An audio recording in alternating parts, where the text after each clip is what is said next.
When 8-year-old Khloe Mitchell slipped beneath the massive hood of the presidential limousine during an unexpected breakdown at Lakeshore Elementary, Secret Service agents braced themselves for little more than a curious child obstructing their urgent crisis. What they encountered, however, was far beyond their wildest expectations.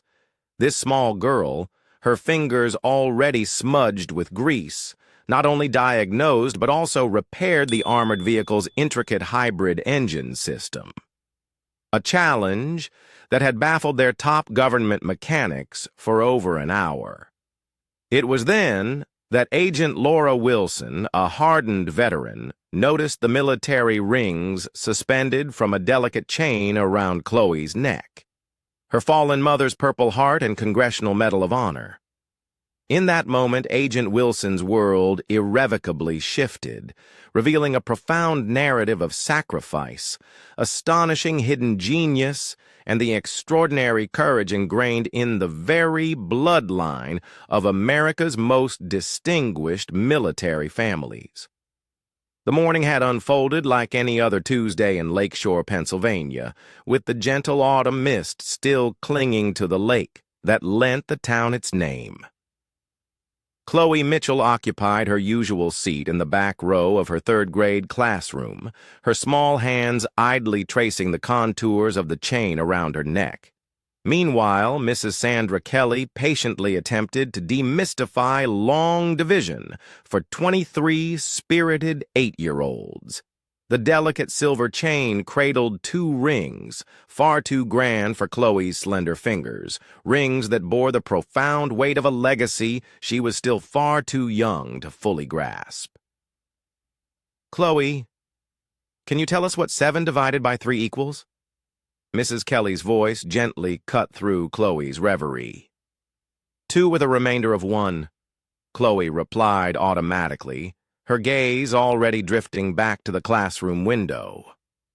Outside, she could clearly see her father, Daniel, in the school parking lot.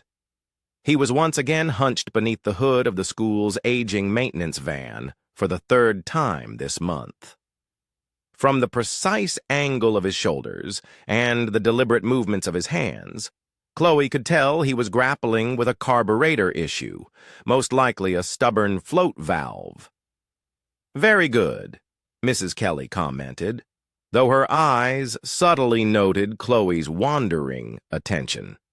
The teacher had grown accustomed to her students' unusual blend of innate mechanical intuition and academic disengagement. Khloe possessed the remarkable ability to solve complex problems when they piqued her interest, but keeping her focused on the conventional curriculum remained a constant, demanding effort. Outside, Daniel Mitchell wiped his greasy hands on a well-worn shop rag and glanced towards the classroom windows. He could discern his daughter's silhouette in the back row, almost certainly lost in daydreams about engines instead of her lessons. At 32, Daniel carried the weary lines of a man who had been forced to shoulder responsibilities far beyond his years. His wife's passing 3 years prior had left him to raise Khloe alone, all while struggling desperately to keep his small automotive repair business afloat. The morning routine at Carter's Auto Repair had become increasingly difficult to maintain. Ben Carter, his employer and reluctant mentor, was nearing retirement, and the shop's customer base was steadily dwindling.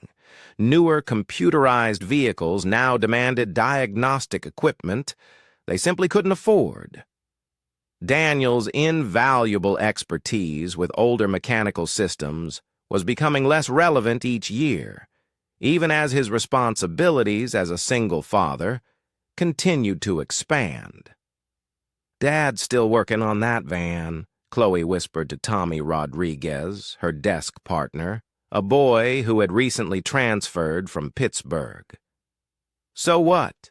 Tommy retorted with the casual cruelty that seemed to come so naturally to 8-year-old boys. "My dad says your dad's just a grease monkey." Real mechanics work at dealerships with computers and stuff. Heat flushed Khloe's cheeks, but before she could formulate a response, an unusual sound outside caught her attention. Through the classroom windows, she could see a convoy of black vehicles approaching the school. Sleek sedans and SUVs moved with a mechanical precision unlike anything she had ever observed on Lakeshore's typically quiet streets. Mrs. Kelly paused her lesson as the collective rumble of multiple engines grew louder. Other students began craning their necks towards the windows, sensing something significant was unfolding.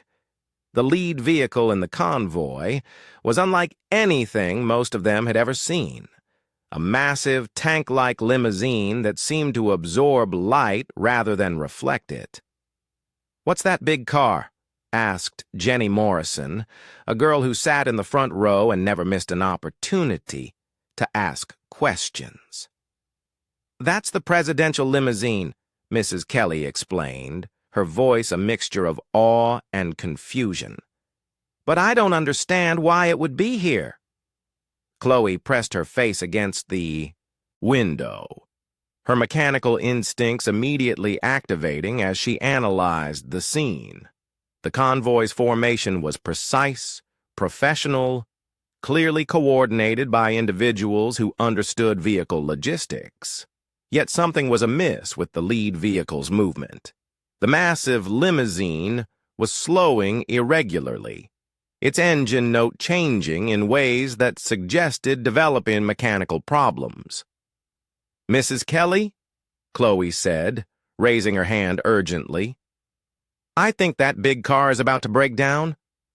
Before her teacher could respond, the presidential limousine shuddered to a complete stop in the school's circular driveway. Steam began to billow from beneath its hood, and even through the closed classroom windows, Khloe could discern the distinctive sound of an overheating engine. The convoy's escort vehicles immediately encircled the disabled limousine in a protective formation. Principal Sandra Kelly's voice crackled over the school's intercom system. "Teachers, please keep your students in their classrooms until further notice. We have an unexpected visitor situation that requires security protocols." But Khloe was no longer listening to administrative announcements. Her attention was now entirely consumed by the mechanical crisis unfolding outside. She could see men and women in dark suits emerging from the escort vehicles, their movements sharp and purposeful. These were clearly federal agents, likely Secret Service, and they were grappling with a problem that extended far beyond their typical training. Agent Laura Wilson stepped out of the lead escort vehicle, surveying the situation with the practiced eye of someone who had dedicated 15 years to protecting high-value targets. At 43, she had managed security for 3 different presidents and countless foreign dignitaries, but she had never encountered a complete mechanical failure of the presidential limousine during an active transport mission. "Garcia, get on the radio to headquarters," she called to Agent Raymond Garcia, her senior partner. "We need immediate backup transportation and a secure perimeter around this location. Phillips, coordinate with local law enforcement to establish traffic control." Agent Brittany Phillips, the youngest member of their detail, was already speaking rapidly into her radio. At 28, she had joined the Secret Service directly from military police training, and situations like this tested her ability to balance stringent security protocols with practical problem-solving. Inside, the disabled limousine, President Carol Thompson, maintained the calm demeanor that had defined her political career, yet she was acutely aware of the serious security implications of their predicament. Her scheduled appearance at the Regional Economic Development Conference in Erie was now in jeopardy, And more critically, her protective detail was operating in an uncontrolled environment. "How long until we have backup transportation?" she inquired of Agent Wilson through the intercom. "Minimum 45 minutes, Madame President," Wilson replied. "We're dealing with a complete engine failure, and our nearest secure vehicle is in Harrisburg." Outside the limousine, Daniel Mitchell had abandoned his work on the school van and was approaching the convoy with the cautious respect of someone who understood both mechanical problems and federal authority. His years of automotive experience told him that the presidential limousine's issue was severe. The steam patterns and engine sound suggested a catastrophic cooling system failure that would not be easily resolved. "Excuse me," he called to Agent Garcia. "I'm Daniel Mitchell, the school's maintenance contractor. If you need mechanical assistance, I've got tools and experience with heavy vehicles." Garcia's response was polite but firm. "Sir, we appreciate the offer, but this vehicle requires specialized service from authorized technicians. Please maintain a safe distance while we handle the situation." Daniel nodded and stepped back, but his mechanical curiosity remained fully engaged. The presidential limousine was an engineering marvel, likely built on a modified truck chassis with armor plating and defensive systems that made it more akin to a mobile fortress than a conventional vehicle. Yet beneath all that specialized equipment, it was still fundamentally an internal combustion engine that operated on familiar principles, the same principles as every other vehicle he had repaired over the past 15 years. Inside the classroom, Khloe watched this exchange with growing frustration. She could see that the adults were treating the mechanical problem as a security issue rather than a diagnostic challenge.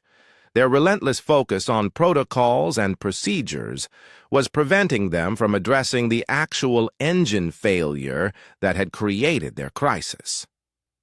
"Mrs. Kelly," she said, raising her hand again, "I think I know what's wrong with that car." Her teacher looked at her with patient skepticism. "Khloe, that's a very special vehicle that requires expert mechanics to repair. I'm sure the government has people who know how to fix it." "But they're not fixing it," Khloe replied with the logical directness that often frustrated adults. "They're just talking on radios and waiting for other people to come. The engine is getting hotter while they wait."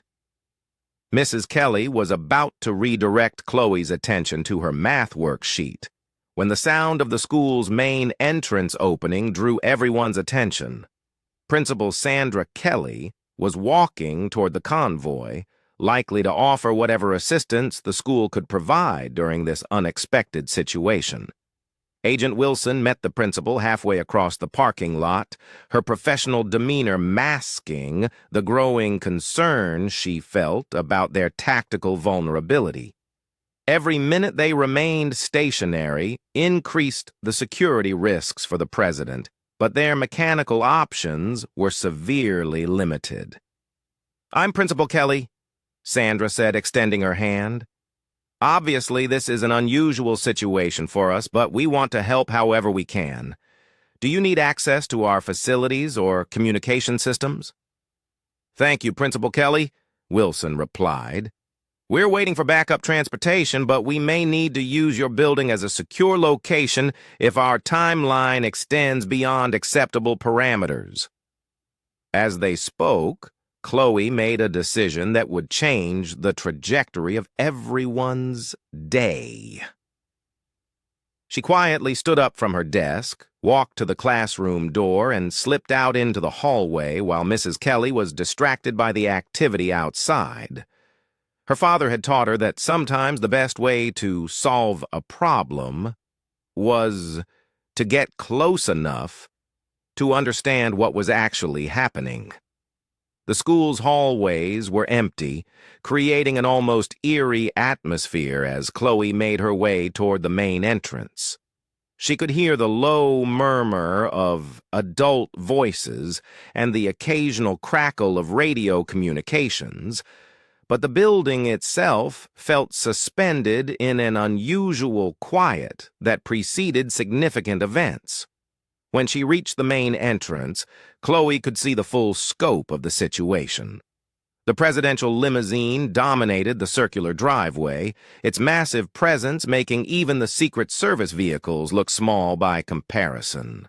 Steam continued to rise from beneath its hood, and she could hear the subtle sounds of metal cooling and contracting, sounds that told her the engine had been severely running far too hot for far too long. Agent Phillips noticed the small figure emerging from the school building and immediately moved to intercept her. "Honey, you need to go back inside where it's safe," she said gently but firmly. "This area is restricted right now." "I know what's wrong with your car," Khloe said, looking up at the agent with the serious expression of someone delivering important information. "The cooling system has a blown head gasket, probably caused by a stuck thermostat that made the engine overheat. If you don't fix it soon, you're going to crack the engine block." Agent Phillips stared down at the small girl, momentarily at a loss for how to respond to such specific technical analysis from an 8-year-old. "That's very observant, sweetie, but our mechanics will handle the repairs when they arrive." "When will they arrive?" Khloe asked. "About 40 minutes, Phillips admitted. "That's too long," Khloe said with quiet certainty. "The engine block is still hot.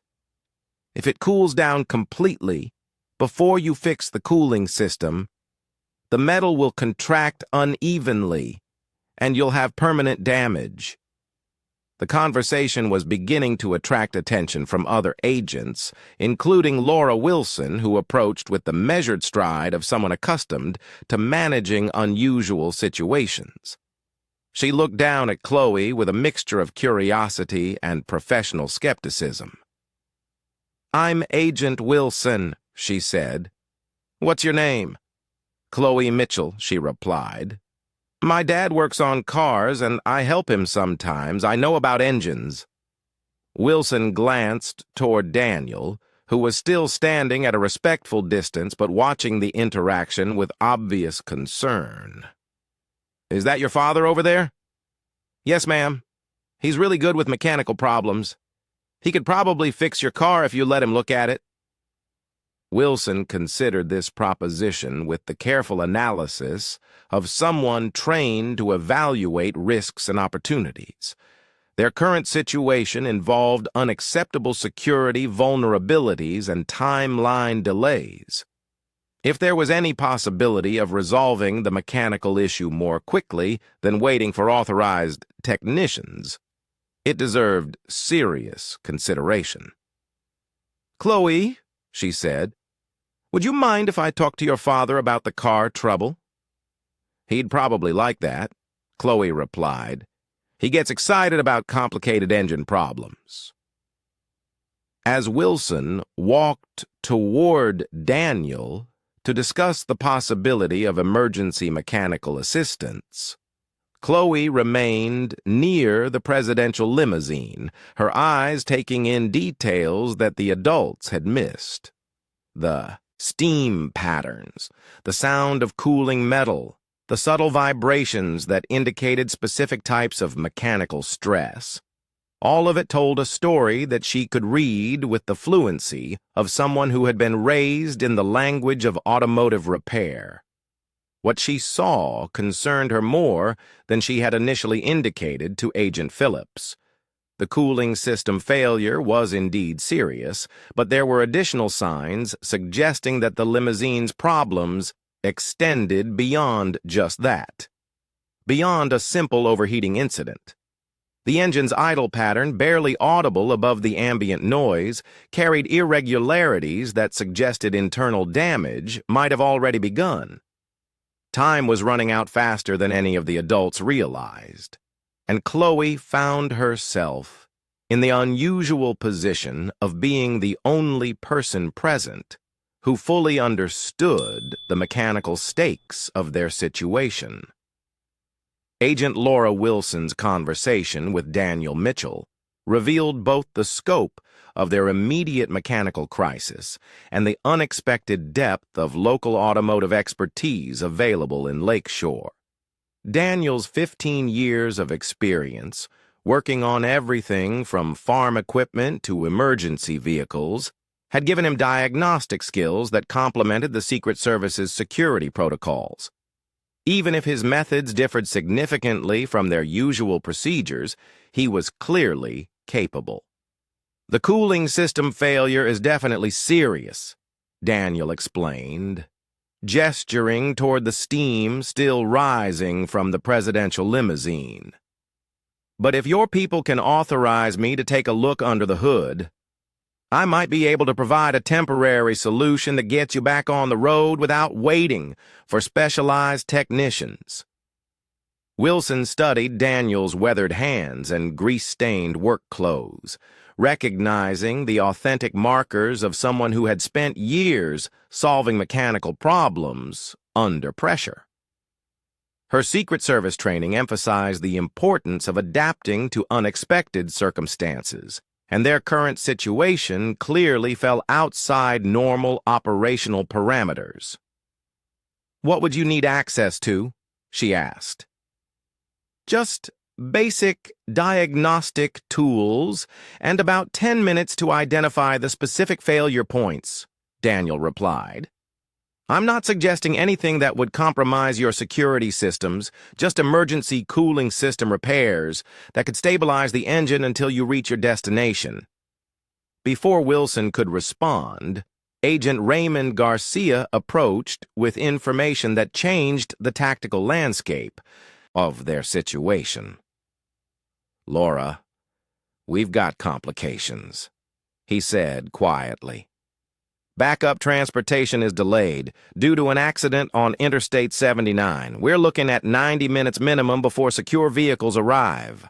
The extended timeline created security vulnerabilities that Wilson couldn't ignore. 90 minutes of stationary exposure in an uncontrolled environment was unacceptable, especially with the president needing to maintain her schedule for public appearances throughout the region. They needed alternatives that balanced mechanical solutions with protective protocols. "Mr. Mitchell," she said, "if we authorize you to examine the engine, what's your assessment of the repair time frame and success probability?" Daniel considered the question with the careful analysis of someone who had learned to provide realistic estimates rather than optimistic promises. "If it's what I think it is," he began, "a blown head gasket caused by thermostat failure, I can probably rig a temporary cooling bypass that'll get you another 50 miles. Not pretty, but functional. And if it's more serious than that, then you'll need factory technicians and probably a tow truck," Daniel admitted. "But either way, you'll know for certain instead of waiting and hoping." Wilson made the decision with the quick authority that had characterized her career in federal law enforcement. "Garcia, establish a secure perimeter around the vehicle. Phillips, coordinate with the school administration to ensure student safety protocols. Mr. Mitchell, you're authorized to perform emergency diagnostics under direct supervision." As the adults organized their response to the mechanical crisis, Khloe remained near the presidential limousine, her small hands pressed against the warm metal of the hood, while she listened to the engine's increasingly irregular idle. The sounds told her stories that went beyond what her father would discover through conventional diagnostic procedures, stories about manufacturing tolerances, maintenance histories, and operational stresses that had accumulated over months of high-mileage service. Mrs. Kelly emerged from the school building, having noticed Khloe's unauthorized departure from the classroom. Her expression carried the mixed concern and frustration of a teacher dealing with a student whose curiosity often exceeded safety boundaries. "Khloe Mitchell, you need to come inside right now," she called. "This area is restricted and your father has work to do." "I'm helping," Khloe replied without moving away from the limousine. "I can hear things about the engine that the grown-ups are missing." Mrs. Kelly approached with the patient determination of someone who had spent 8 years managing third-grade students. "Sweetheart, I know you're interested in cars, but this is a very important government vehicle that requires professional mechanics." "My dad is a professional mechanic," Khloe said with quiet dignity. "And he taught me how to listen to engines. This one is telling me about problems that aren't just in the cooling system." Agent Phillips, who had been monitoring the conversation, found herself genuinely curious about Khloe's observations. "What kind of problems do you think you hear?" Khloe cocked her head, concentrating on the subtle variations in engine rhythm that most adults would dismiss as normal operational noise. "The timing is off by maybe 2 degrees, she said slowly. "And there's a bearing that's starting to fail in the accessory drive system. Plus, the fuel injection isn't cycling properly, probably because the computer is compensating for the cooling system problems." Phillips exchanged glances with Mrs. Kelly, both adults struggling to process such detailed technical analysis from an 8-year-old. The specificity of Khloe's observations suggested knowledge that went far beyond casual exposure to automotive repair. "How do you know all that?" Phillips asked. "My mom taught me about engines before she died," Khloe replied matter-of-factly. She said, "Mechanical systems always tell you what's wrong if you know how to listen. Dad's really good at fixing problems, but sometimes I can hear things he misses because I'm smaller and I can get closer to the sounds." The mention of Khloe's deceased mother created a moment of respectful silence that was interrupted by Daniel's voice, calling from beneath the limousine's raised hood. "Laura, you need to see this," he said, his tone carrying the urgency of someone who had discovered something significant. Wilson approached the engine compartment where Daniel was examining the cooling system with the methodical precision of an experienced diagnostician. His findings confirmed Khloe's initial assessment while revealing additional complications that explained the severity of their mechanical crisis. "Your daughter was right about the head gasket failure," he told Wilson, "but this isn't a simple overheating incident. Someone's been running this engine with a compromised cooling system for weeks, maybe months. The damage is extensive enough that temporary repairs might not hold under operational stress." Wilson felt a chill that had nothing to do with the autumn air. The implications of Daniel's assessment extended far beyond mechanical inconvenience, raising questions about maintenance protocols and security vulnerabilities. "Are you suggesting deliberate sabotage?" "I'm suggesting neglect," Daniel replied carefully. "This kind of deterioration doesn't happen overnight. Your maintenance people either missed obvious warning signs or ignored them. Either way, you've got a vehicle that shouldn't have been approved for presidential transport." The conversation was overheard by Chief Mechanic Eugene Patterson, who had just arrived with the backup Secret Service team via helicopter. Patterson's 20-year career maintaining government vehicles had never included a complete cooling system failure during active presidential protection duties, and his professional reputation was now directly challenged by Daniel's assessment.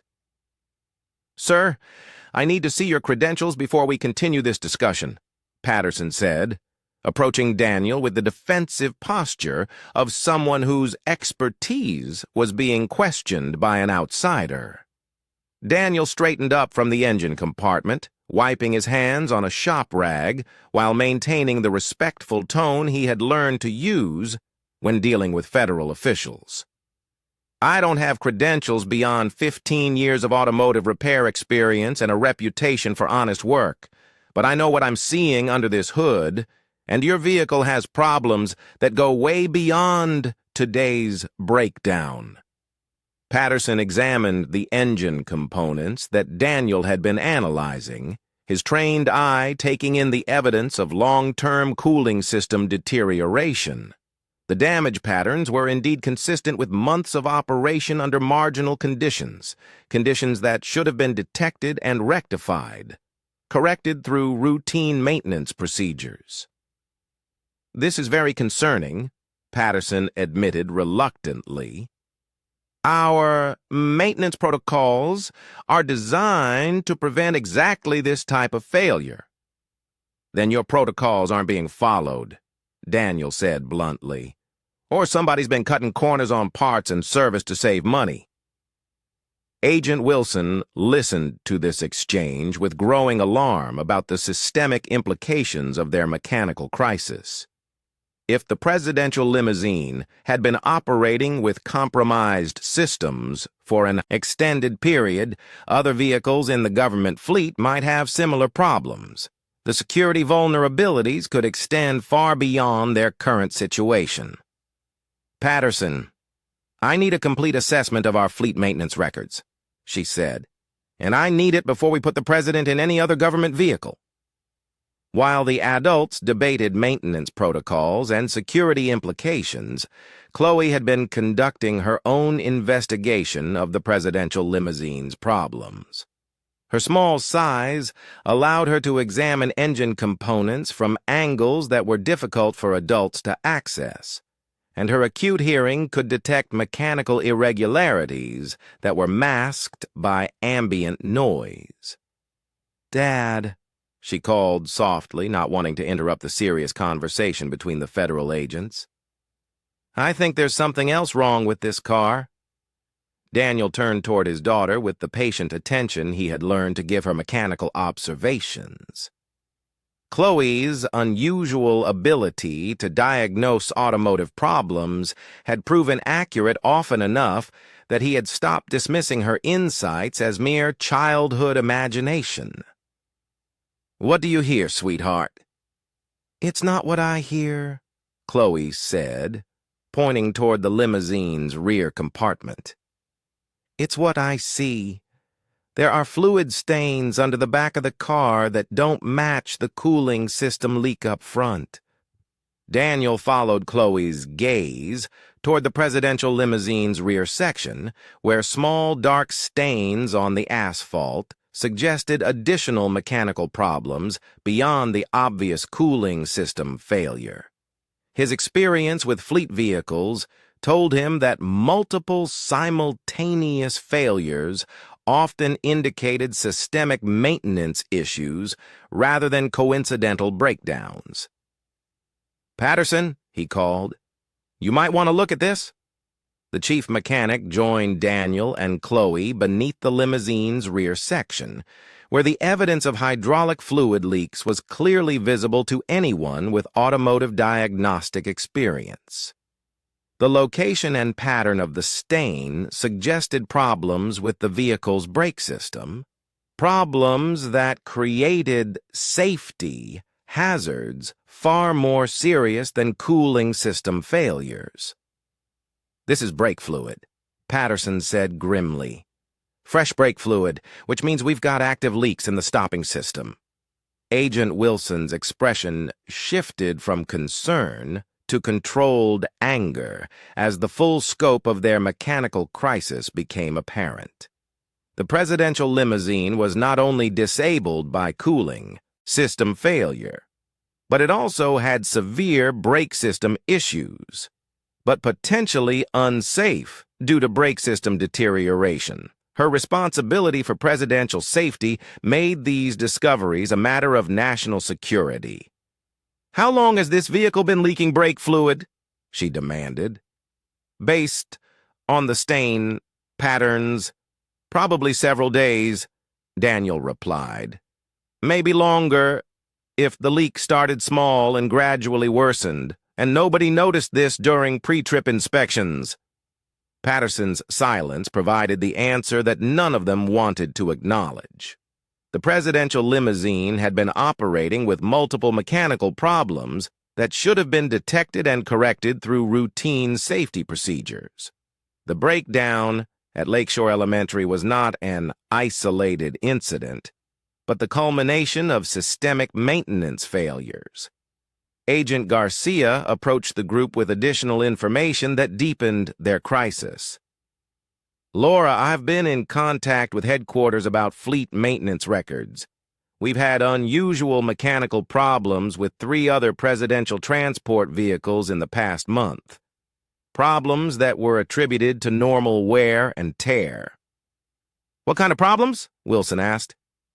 "Electrical system failures, transmission irregularities, and cooling system issues similar to what we're dealing with today." The pattern was unmistakable. The presidential transportation fleet was experiencing maintenance problems that suggested either incompetence or deliberate sabotage. Either possibility created security vulnerabilities that threatened the president's safety and the integrity of Secret Service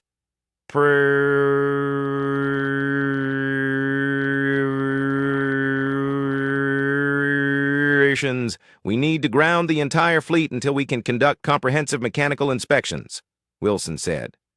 "And we need to investigate how these problems developed without being detected by our maintenance protocols." As the federal agents grappled with the implications of their discoveries, Khloe found herself in the unusual position of having technical knowledge that adults needed but were reluctant to acknowledge. Her ability to diagnose mechanical problems exceeded that of many professional technicians. Yet her age and appearance made it difficult for officials to take her seriously. "Agent Wilson," she said quietly, tugging on the woman's sleeve with the persistence of someone who had important information to share. "I think I know how to fix your car, so it's safe to drive."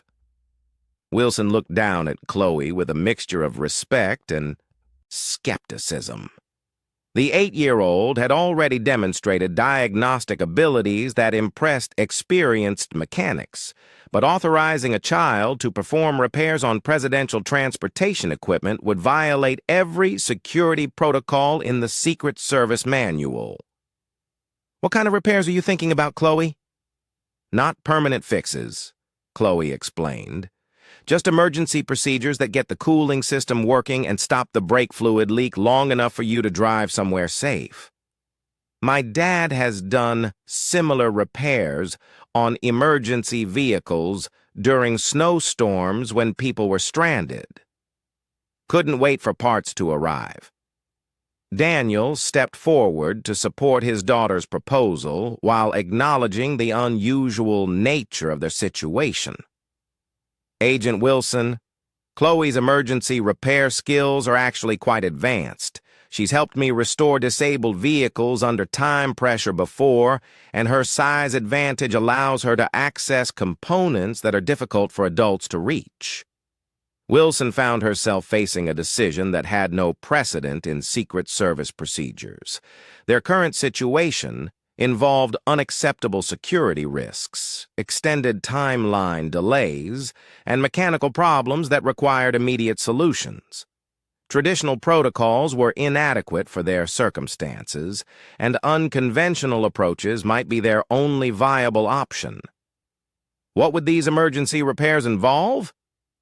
Khloe's explanation demonstrated technical knowledge that exceeded her years while maintaining the practical focus that characterized effective emergency response.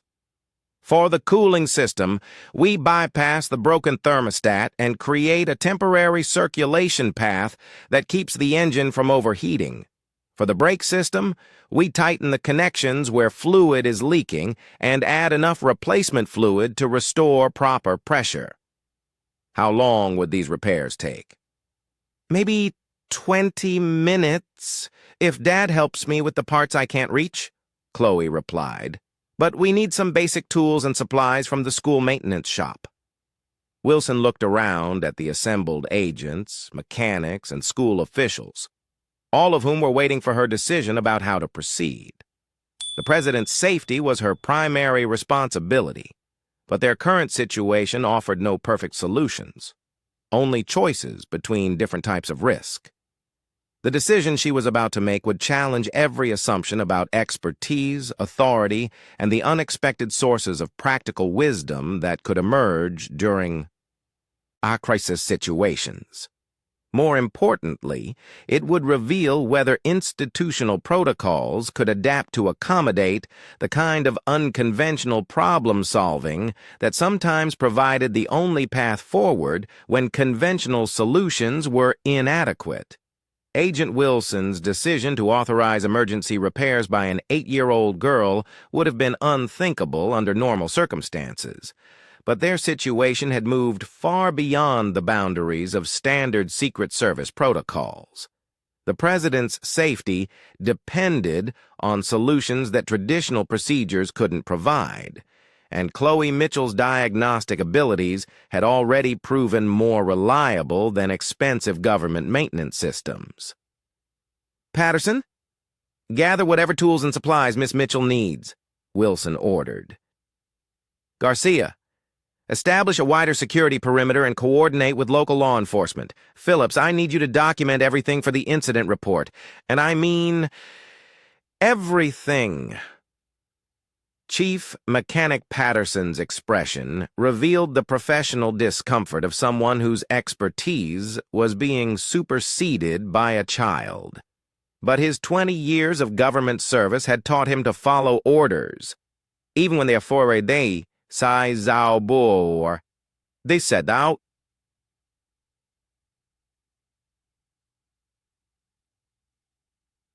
Pardon his assumptions about proper procedures. "What specific materials do you need?" he asked Khloe with reluctant respect. "Basic hand tools, a gallon of coolant, brake fluid, some wire clamps, and maybe some electrical tape," Khloe replied, mentally cataloging the components required for emergency automotive repairs.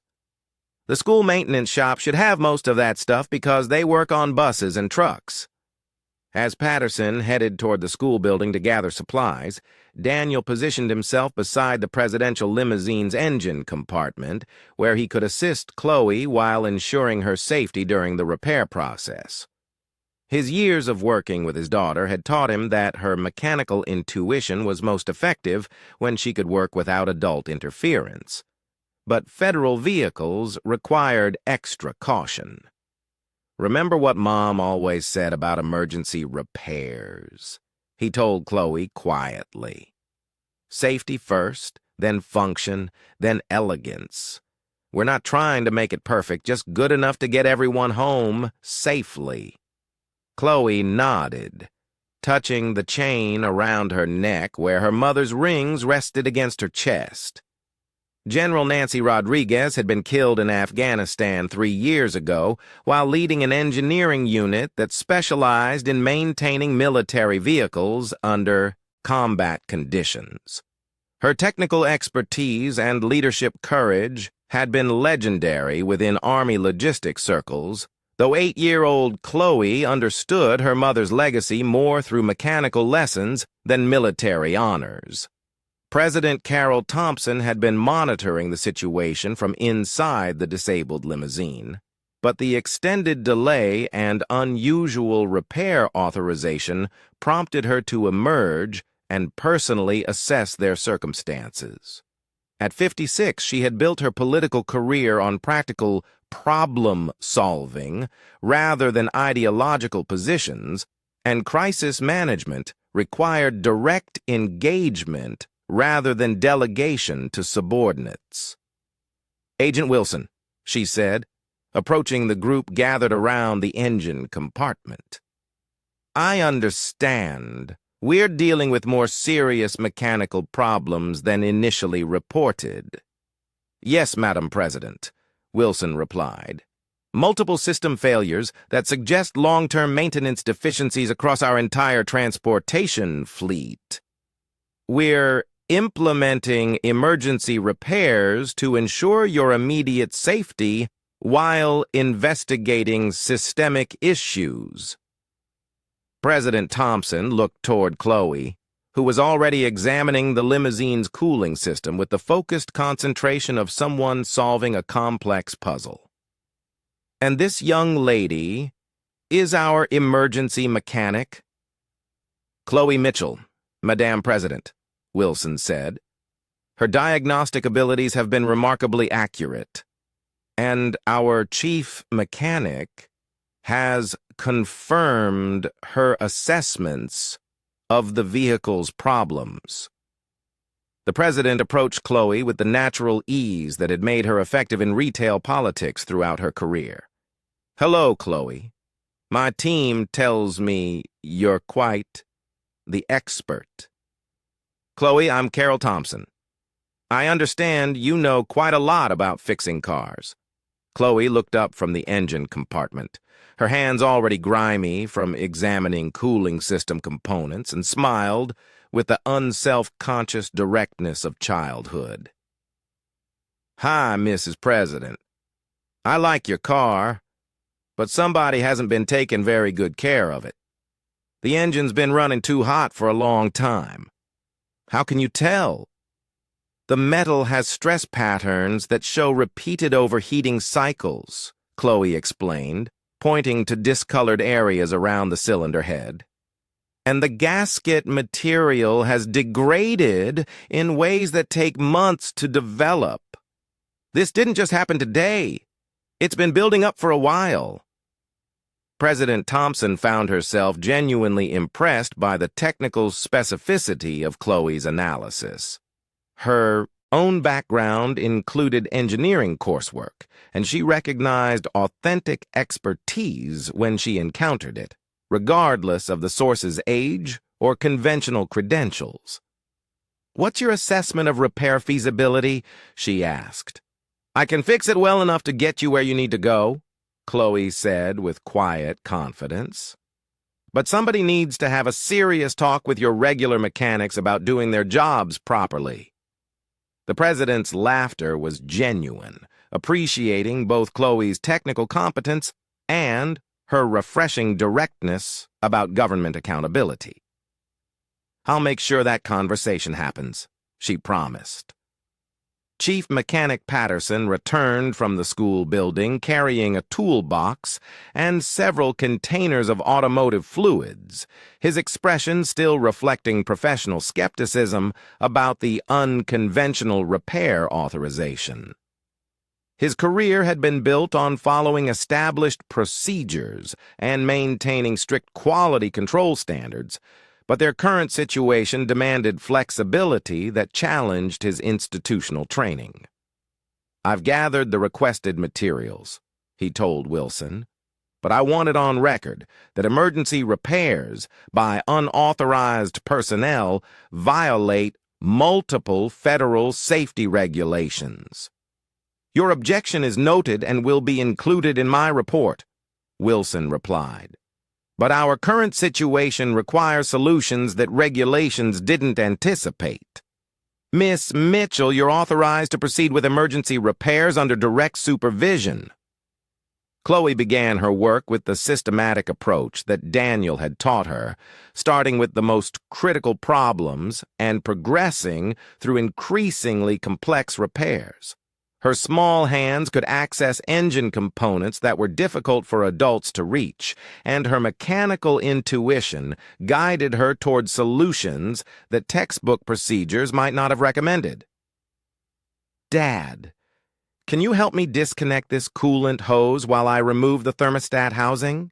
she asked, pointing to components that required coordination between two people. Daniel positioned himself to assist, while maintaining visual contact with agents who were documenting every aspect of the repair process. "Remember to relieve the pressure first," he reminded her, his voice calm and reassuring. "Pressure gradually," he advised. "Government vehicles sometimes have higher operating pressures than civilian cars." As Khloe removed the failed thermostat, the extent of the cooling system's deterioration became apparent to everyone observing the repair. The component had clearly been malfunctioning for an extended period, creating overheating conditions that had damaged multiple engine systems. Chief Mechanic Patterson's maintenance protocols had failed to detect or address problems that should have been obvious during routine inspections. "This thermostat hasn't been functioning properly in months," Daniel observed, examining the corroded mechanism. "The spring tension is completely gone, and the temperature sensor is corroded beyond any reasonable service life." Patterson's professional reputation was being systematically dismantled by evidence that his maintenance procedures had been inadequate, but his federal employment required him to cooperate with the investigation even as it threatened his career. "Our inspection protocols should have detected this level of deterioration," he admitted reluctantly. "Then why didn't they?" Agent Wilson asked. "Either the inspections weren't being performed according to specifications, or the inspection reports were being falsified," Patterson replied. "Both possibilities represent serious violations of federal safety regulations." While the adults discussed administrative failures and regulatory violations, Khloe continued her emergency repairs with the focused efficiency of someone who understood that mechanical problems required practical solutions rather than bureaucratic investigations. Her bypass modification to the cooling system was elegant in its simplicity, creating a circulation path that would maintain proper engine temperatures without relying on the failed thermostat. "Agent Wilson," she called, "can you start the engine so I can test the cooling system repairs?" Wilson nodded to Agent Garcia, who activated the presidential limousine's ignition system while Khloe monitored temperature gauges and circulation patterns. The engine's idle smoothed noticeably as proper coolant flow was restored, and the overheating warnings that had triggered their crisis began to clear from the dashboard displays. "Cooling system is working," Khloe announced. "But we still need to fix the brake fluid leak before this car is safe to drive." The brake system repairs required Khloe to work beneath the limousine's chassis, where hydraulic components were accessible only through cramped spaces that challenged even her small frame. Daniel positioned himself to spot her movements. Agent Phillips documented the repair procedures with digital photography that would be essential for post-incident analysis. "The leak is coming from a loose fitting on the rear brake line," Khloe reported from beneath the vehicle. "I can tighten it, but somebody should check all the other fittings too. If one is loose, others might be developing problems." Chief Mechanic Patterson, his initial skepticism now replaced by grudging admiration, carefully observed Khloe's meticulous work. Patterson crawled under the limousine to examine the brake system components that Khloe had identified, his professional training finally engaging with the mechanical problems rather than the procedural violations.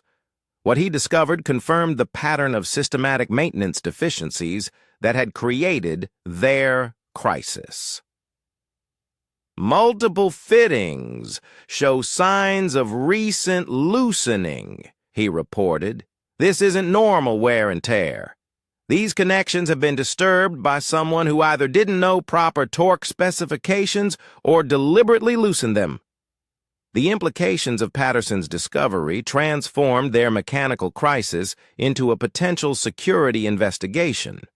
Brake system tampering could represent sabotage rather than negligence, creating threats to presidential safety that extended far beyond maintenance incompetence.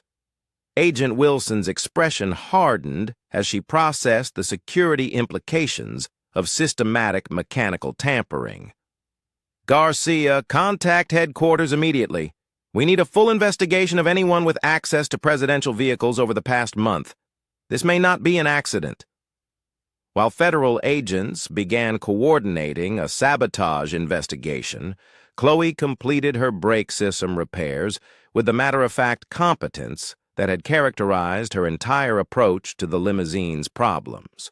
Her emergency fixes were not elegant engineering solutions, but they were effective responses to immediate safety concerns. "Brake fluid levels are restored and the leak is stopped," she announced, sliding out from beneath the vehicle with her clothes now thoroughly stained with automotive fluids. "But you should have a real mechanic check everything again before you drive very far."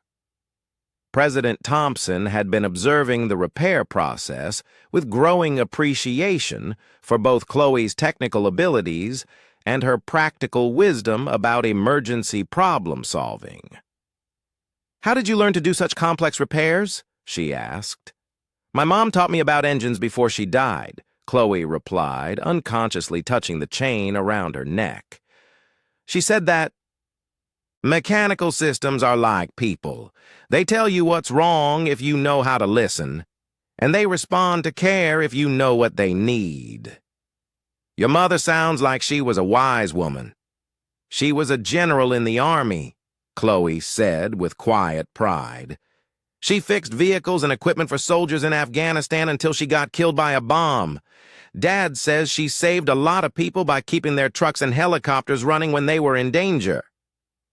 The mention of Khloe's military heritage created a moment of respectful silence among the federal agents and school officials who had been observing the repairs. President Thompson's expression shifted from curiosity to something approaching reverence as she began to understand the legacy that had shaped this remarkable child's abilities. "What was your mother's name?" the president asked gently. "General Nancy Rodriguez," Khloe replied. "She won some medals for bravery and service." "Helping people. But I mostly remember her teaching me about how engines work and why it's important to fix things properly." Agent Wilson felt a shock of recognition that made her take a step backward. General Nancy Rodriguez had been posthumously awarded the Congressional Medal of Honor for actions that had saved an entire convoy from mechanical failure during a Taliban ambush.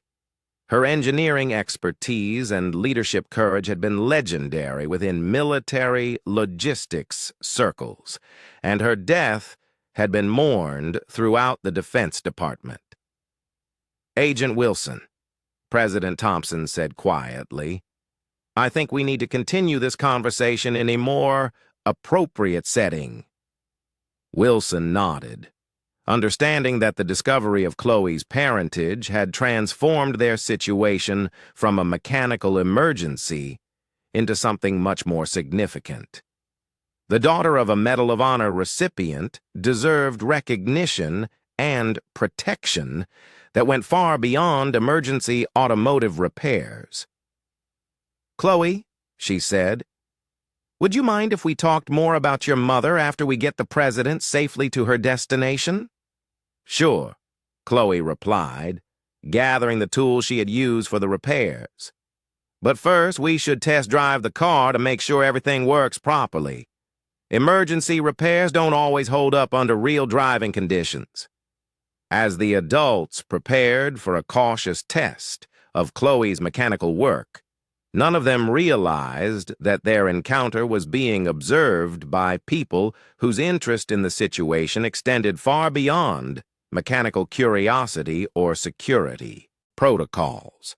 The demonstration of exceptional technical abilities by the daughter of a Medal of Honor recipient had attracted attention that would soon complicate their lives in ways that emergency automotive repairs could never address.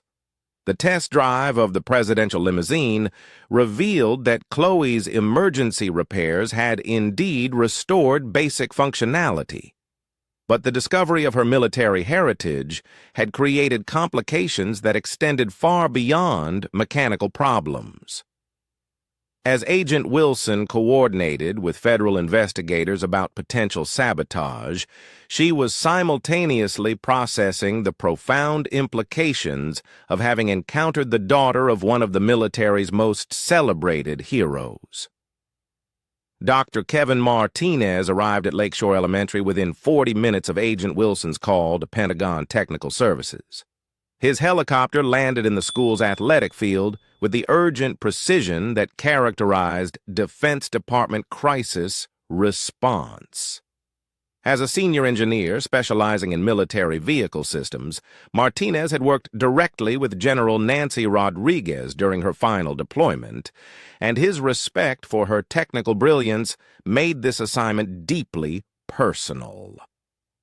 "Agent Wilson," he said, approaching the group gathered around the limousine, "I understand we have both mechanical sabotage and a family connection that requires sensitive handling." "Dr. Martinez, this is Khloe Mitchell," Wilson replied, gesturing toward the young girl. The small girl who was cleaning automotive tools with the methodical care that her father had taught her. General Rodriguez's daughter and the person who diagnosed and repaired the sabotage damage to our vehicle. Martinez studied Khloe with the careful attention of someone evaluating both technical competence and personal significance. Her small hands moved with practiced efficiency as she organized tools, and her awareness of the adult conversation suggested an intelligence that exceeded typical childhood understanding. "Miss Mitchell," he said, crouching down to meet her at eye level, "your mother was one of the finest engineers I ever worked with. She saved more lives through mechanical expertise than most people save through medical training." "I know," Khloe replied simply. "Dad tells me stories about the convoys she kept running when other people's trucks broke down in dangerous places. She said that good mechanics are really just people who care enough to listen to what machines need." Martinez felt the emotional impact of hearing Nancy Rodriguez's philosophy expressed through her daughter's voice. The general's approach to engineering had emphasized intuitive understanding over textbook procedures, and her ability to diagnose mechanical problems under combat stress had been legendary throughout military logistics circles. "Your repairs to this vehicle demonstrate the same intuitive understanding that made your mother such an exceptional engineer," he told Khloe. "The bypass solutions you implemented are actually superior to the original design in several respects." While Martinez examined Khloe's mechanical work, Agent Garcia was conducting telephone interviews with personnel who had access to the presidential transportation fleet. His investigation was revealing a pattern of suspicious activities that suggested coordinated sabotage rather than isolated maintenance failures. "Laura," he called to Agent Wilson, "we've got 3 mechanics who called in sick on the same day last week, and 2 others who requested emergency leave for family situations that can't be verified, plus irregular access logs for the vehicle maintenance facility during off-duty hours." Wilson's expression darkened as the scope of the security breach became apparent. "How many people are we talking about?" "Potentially 8 to 10 individuals with both access and opportunity," Garcia replied, "and that's just preliminary screening. The investigation could expand significantly once we start examining financial records and communication patterns." President Thompson had been observing these developments from inside the school building, where Principal Kelly had provided a secure location for continued coordination of federal response activities. The mechanical crisis had been resolved, but the security implications were creating delays that threatened her scheduled appearances throughout the region. "Agent Wilson," she said, returning to the group, "what's our timeline for safe departure? The vehicle is still here, and I have a conference to attend." "Is mechanically functional thanks to Miss Mitchell's reports?" Wilson replied. But the sabotage investigation has created security vulnerabilities that require additional protective measures before we can authorize your transport. What kind of additional measures? Dr. Martinez stepped forward to address the president's question with the technical authority that his Pentagon position provided. Madam President, the sabotage was sophisticated enough to suggest inside knowledge of our maintenance protocols. We need to verify the integrity of all vehicle systems before authorizing transport, and we need to investigate how classified maintenance information was compromised. President Thompson considered these security requirements while evaluating the practical constraints of her schedule and the political implications of extended delays. Her afternoon conference in Erie involved economic development commitments that affected thousands of jobs throughout the region, and postponement would create consequences that extended far beyond personal inconvenience. How long would comprehensive security verification require? Minimum 4 hours for complete diagnostic testing, Martinez replied, plus additional time for investigation of personnel with access to classified vehicle specifications. That's unacceptable, the president said firmly. We need solutions that balance security requirements with operational necessities. Agent Wilson understood the president's frustration, but her responsibility for executive protection required adherence to security protocols, regardless of scheduling pressures. Madam President, the risks of transport in a potentially compromised vehicle exceed the benefits of maintaining your original schedule. The conversation was interrupted by Khloe, who had been listening to the adults debate security procedures while continuing to monitor the limousine's mechanical condition. Her practical approach to problem-solving suggested alternatives that bureaucratic protocols hadn't considered. "Excuse me," she said, raising her hand with the polite persistence that characterized her classroom behavior. "What if I rode with you and monitored the engine during the drive? I can hear problems before they become dangerous, and I know how to fix things if something goes wrong." Agent Wilson's immediate reaction was to dismiss such an unconventional suggestion, but Dr. Martinez's expression indicated serious consideration of Khloe's proposal. His experience with military logistics had taught him that exceptional circumstances sometimes required exceptional solutions. "Agent Wilson," Martinez said, "Miss Mitchell's diagnostic abilities have already proven superior to our standard testing procedures. Her real-time monitoring might actually provide better security than laboratory analysis." "Dr. Martinez, you're suggesting that we bring an 8-year-old child along on presidential transport." "I'm suggesting that we utilize the most qualified mechanical diagnostician available to ensure the president's safety," Martinez countered. "Miss Mitchell's technical competence exceeds that of many certified technicians, and her family's military service record speaks to the kind of character that security operations require." Wilson found herself considering a proposal that violated every conventional security protocol while potentially providing the most effective solution to their immediate crisis. Khloe's mechanical abilities had already saved the president's schedule once, and her real-time diagnostic skills could prevent future sabotage from creating dangerous situations. "What would such an arrangement involve?" she asked carefully. "I ride in the front passenger seat where I can hear the engine and monitor the dashboard displays," Khloe explained with the matter-of-fact planning that characterized her approach to mechanical problems.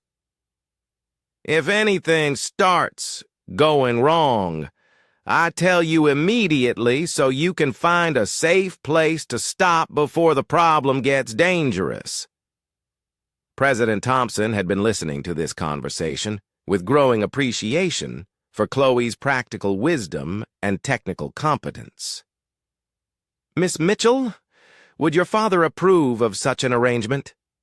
Khloe looked toward Daniel, who had been quietly observing the federal agent's debate while processing his own concerns about his daughter's involvement in presidential security operations. His protective instincts conflicted with his recognition that Khloe's abilities were genuinely needed by people whose responsibilities extended far beyond automotive repair. "It's Khloe's decision," he said finally.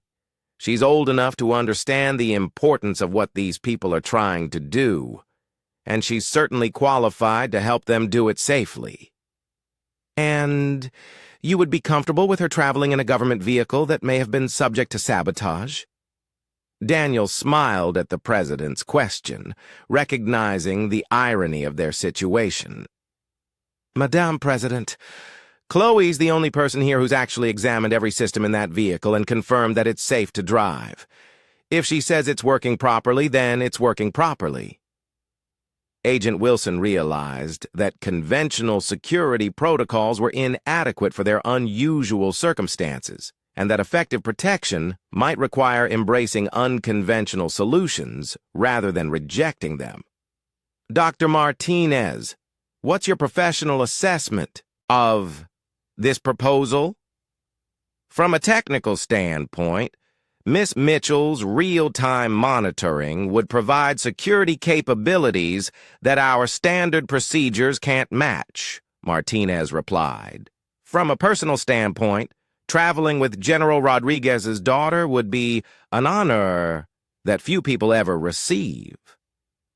The mention of Khloe's mother reminded everyone present that they were dealing with a military legacy that transcended normal bureaucratic considerations.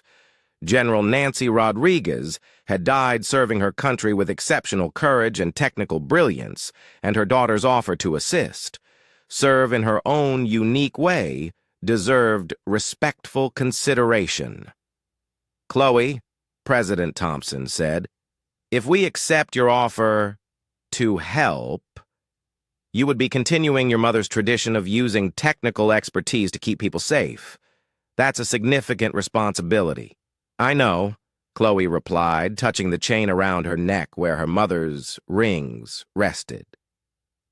"Mom always said that if you have abilities that can help people, then you have to use them when they're needed.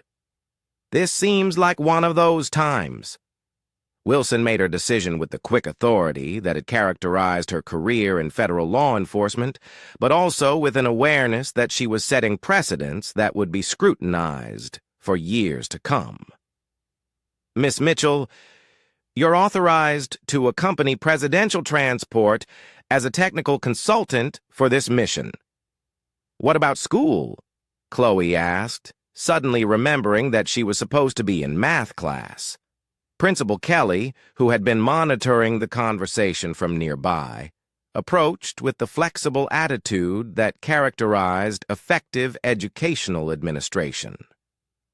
"Khloe, I think today's activities constitute a pretty comprehensive field trip. We'll count it as advanced studies in automotive technology and civic engagement." As the federal agents finalized arrangements for their unconventional departure from Lakeshore, none of them noticed the unmarked sedan that had been parked across from the school for the past hour. Inside the vehicle, corporate security personnel were documenting the presidential limousine repairs and the extraordinary technical abilities demonstrated by an 8-year-old girl whose family connections made her a person of significant interest to people whose motivations extended far beyond automotive curiosity. Marcus Sterling, the lead security contractor, had been tasked with identifying emerging technologies and exceptional personnel who might represent either opportunities or threats to his employer's defense contracting interests. The discovery of General Rodriguez's daughter possessing inherited technical brilliance created possibilities that his corporate superiors would want to explore through methods that federal agents might not approve of. "Target acquisition confirmed," he reported through encrypted communication. "Subject demonstrates advanced technical capabilities consistent with genetic inheritance from Medal of Honor recipient. Recommend immediate implementation of recruitment protocols." The response from his corporate headquarters was swift and decisive. "Authorization granted for Phase 1 contact procedures. Exercise appropriate caution given federal presence and family military connections."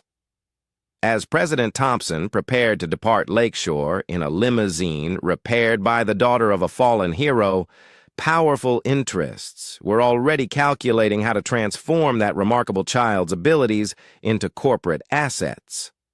The mechanical crisis that had brought them together was ending, but larger conflicts were just beginning. Involving Khloe's extraordinary talents were just beginning to unfold. Agent Wilson conducted final security checks while Dr. Martinez completed his technical assessment of Khloe's repair work. Both professionals impressed by the quality of emergency solutions that exceeded textbook standards. The presidential limousine was not only functional but mechanically improved through creative problem-solving that demonstrated engineering intuition rarely seen in experienced technicians. "Miss Mitchell," Wilson said as they prepared to leave, "your service today has been exemplary. Your mother would be proud." "Thank you," Khloe replied, climbing into the front passenger seat where she could monitor the vehicle's mechanical systems during transport. "But I think Mom would say that helping people is just what families like ours do when we're needed." As the presidential convoy departed Lakeshore Elementary with its unlikely technical consultant, the small town's residents watched from windows and doorways, understanding that something extraordinary had happened in their community. But they were not yet realizing how profoundly their lives were about to change. The drive from Lakeshore to Erie provided Khloe with her first experience inside the presidential limousine, where she discovered that mechanical monitoring required different skills than static diagnosis. The vehicle's armored construction created acoustic patterns that masked subtle engine sounds, and the sophisticated electronic systems generated electromagnetic interference that affected her ability to hear mechanical irregularities through conventional methods. "Agent Wilson," she said 20 minutes into their journey, "I think we have a problem developing in the transmission system." Wilson's immediate response reflected her training in crisis management, but also her growing trust in Khloe's diagnostic abilities. "What kind of problem?" "The shifting patterns are becoming irregular," Khloe explained, pressing her ear against the dashboard to better isolate the mechanical sounds. "It's probably related to the cooling system problems we fixed, but the transmission fluid might be overheating because the engine was running too hot for so long." Dr. Martinez, who was riding in the security vehicle behind the presidential limousine, received Wilson's radio report about potential transmission problems with professional concern that was amplified by personal respect for Khloe's technical judgment. His experience with military vehicles had taught him that cooling system failures often created cascading problems in related mechanical systems. "Agent Wilson, request permission to have Miss Mitchell conduct real-time diagnostics on the transmission system," he radioed. "Her assessment capabilities may prevent a more serious failure." President Thompson had been reviewing briefing materials for her economic development conference, but the mechanical discussion prompted her to set aside her papers and focus on their immediate situation. "Khloe," she said, her voice calm, "how serious is this transmission problem?" "It's not dangerous yet," Khloe replied. continuing to monitor the vehicle's performance through sounds and vibrations that most adults couldn't detect. But if we ignore it, we might get stuck somewhere inconvenient. I think we should stop and check the transmission fluid level and temperature. Where would be appropriate for such a stop? Wilson asked, evaluating the security implications of an unscheduled halt during presidential transport. There's a rest area about 5 miles ahead. Agent Garcia radioed from the lead security vehicle.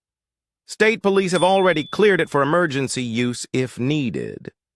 Wilson made the decision to authorize an unscheduled stop based on Khloe's mechanical assessment, understanding that preventive maintenance was preferable to emergency breakdown in terms of both security and schedule management.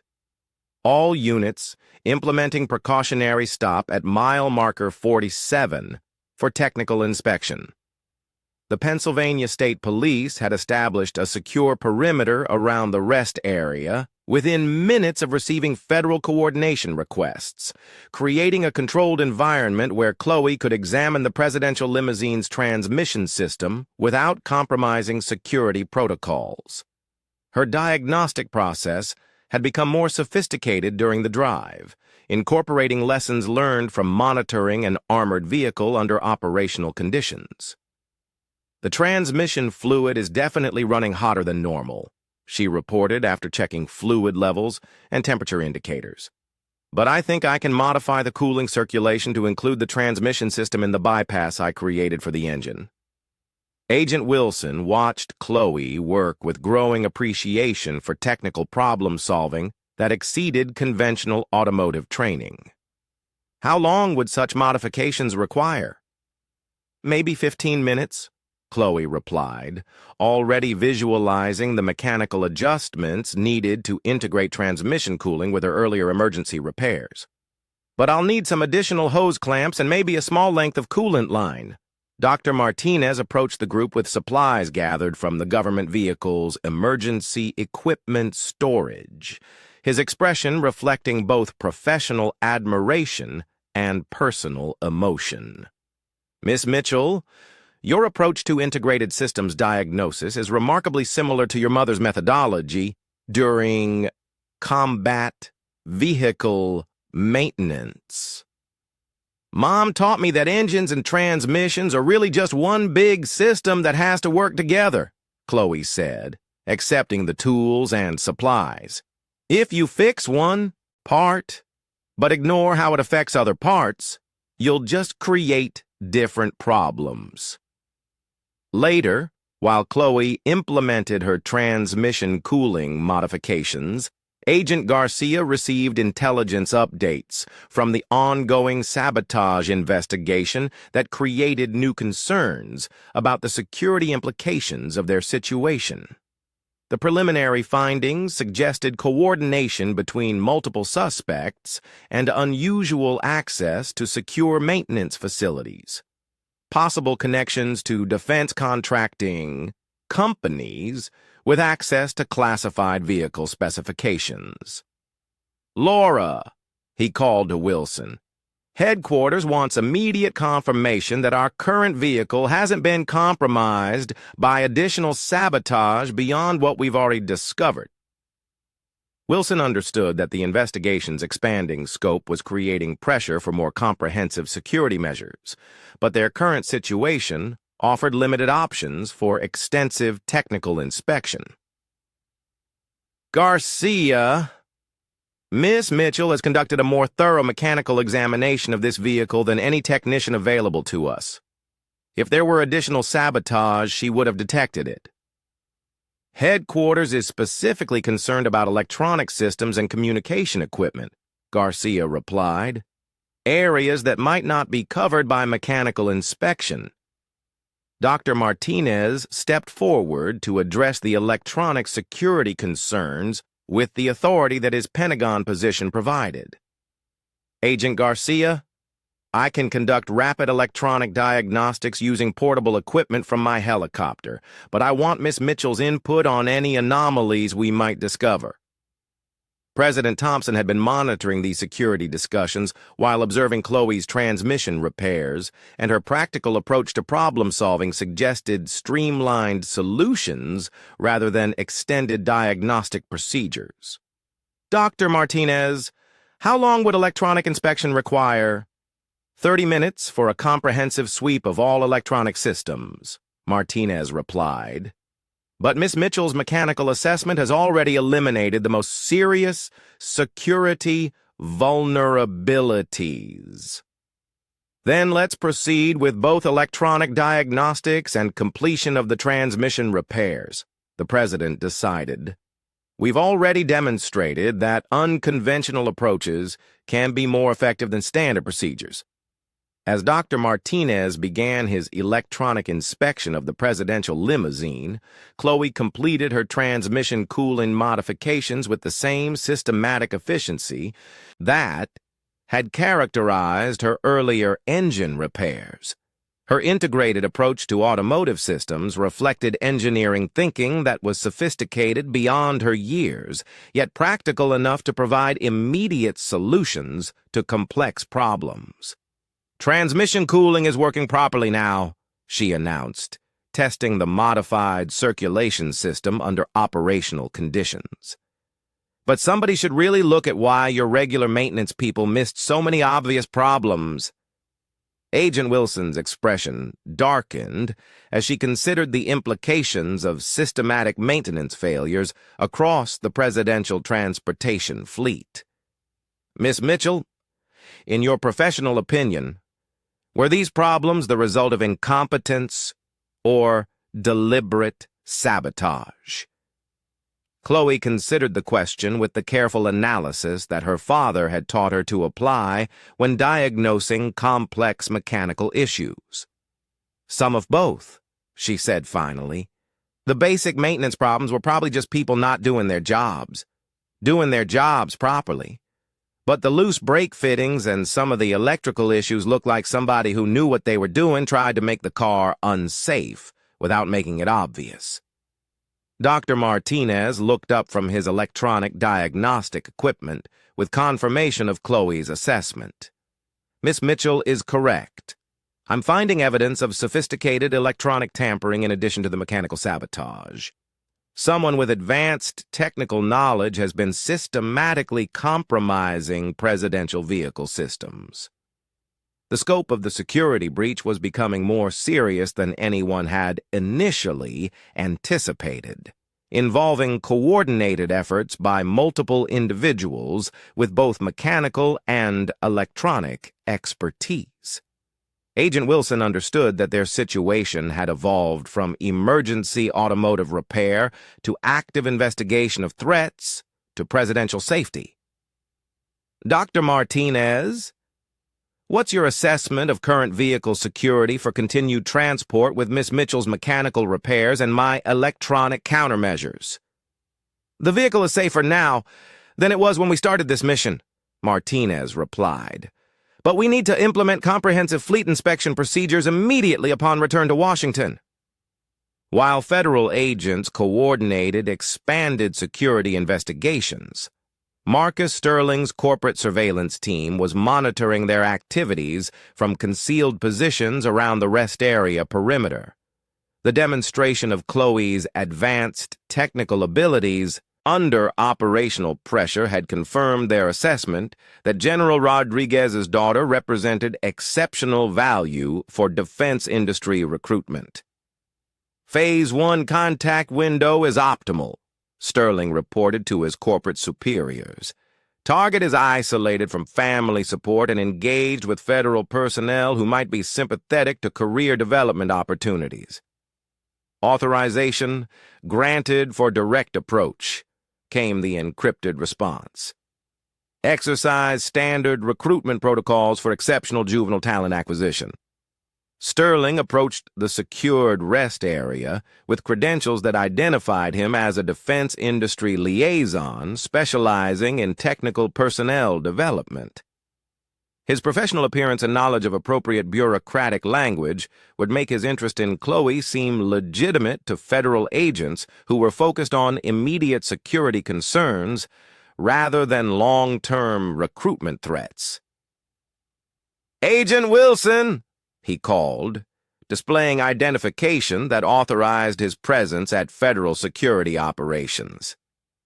"Marcus Sterling, Advanced Technologies Development. We've been monitoring reports about exceptional technical assistance provided during your emergency situation."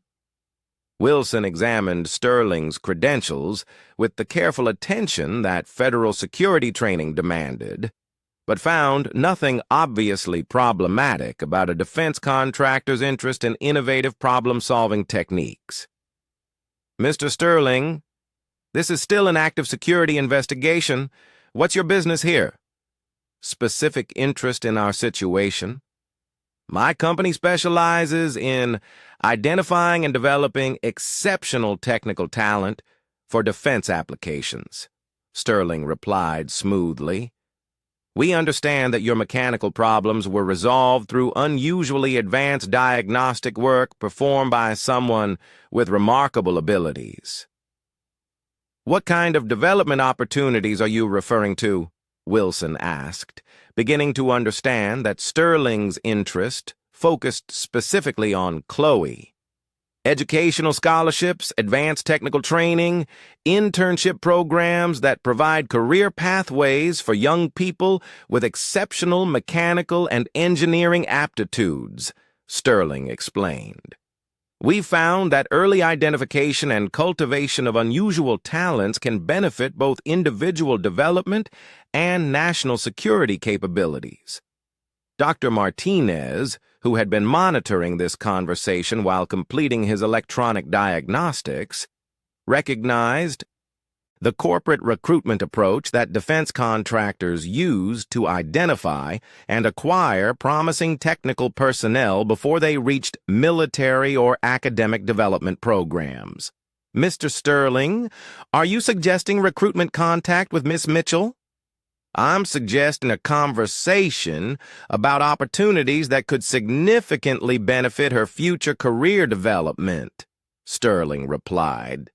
"Young people with her abilities are quite rare, and early intervention can ensure that their talents are properly cultivated rather than wasted." Khloe had been listening to this exchange while cleaning her tools and monitoring the limousine's modified systems. But Sterling's language about talent acquisition and intervention made her uncomfortable in ways that she couldn't immediately articulate. Her instincts, sharpened by her father's teachings about people who made promises that seemed too generous, suggested caution about corporate interest in her abilities. "What kind of opportunities?" she asked directly, wanting to understand Sterling's actual intentions rather than his carefully worded explanations. "Advanced education programs, access to sophisticated technical equipment, mentorship by leading engineers and scientists," Sterling replied, focusing his attention on Khloe with the practiced charm that corporate recruiters used when targeting juvenile prospects. "Young people with your level of technical intuition could benefit enormously from proper development resources." President Thompson had been observing this recruitment conversation with growing concern about its implications for a child whose family had already sacrificed tremendously in service to her country. "Mr. Sterling, Miss Mitchell is 8 years old. Don't you think discussions about career development are somewhat premature?" "Madam President, exceptional talent requires exceptional early intervention," Sterling replied. "We found that traditional educational systems are inadequate for young people with advanced technical capabilities. Our programs provide accelerated development that maximizes potential. Conventional schools can't match." "And what would such programs require from participants?" the president asked, her tone carrying the skeptical authority that had characterized her approach to corporate promises throughout her political career. Sterling's response, despite his careful attempts to present corporate objectives as educational opportunities, revealed the true nature of his company's interest in recruiting Khloe. long-term commitment to defense industry career development, exclusive technical training that provides capabilities not available through traditional channels, and residential programs that ensure optimal learning environments. Agent Wilson immediately recognized the implications of Sterling's proposal. Mr. Sterling, are you suggesting removal of Miss Mitchell from her family and community for corporate training purposes? I'm suggesting optimization of her development potential through resources that her current situation can't provide, Sterling replied, maintaining his professional demeanor despite the increasing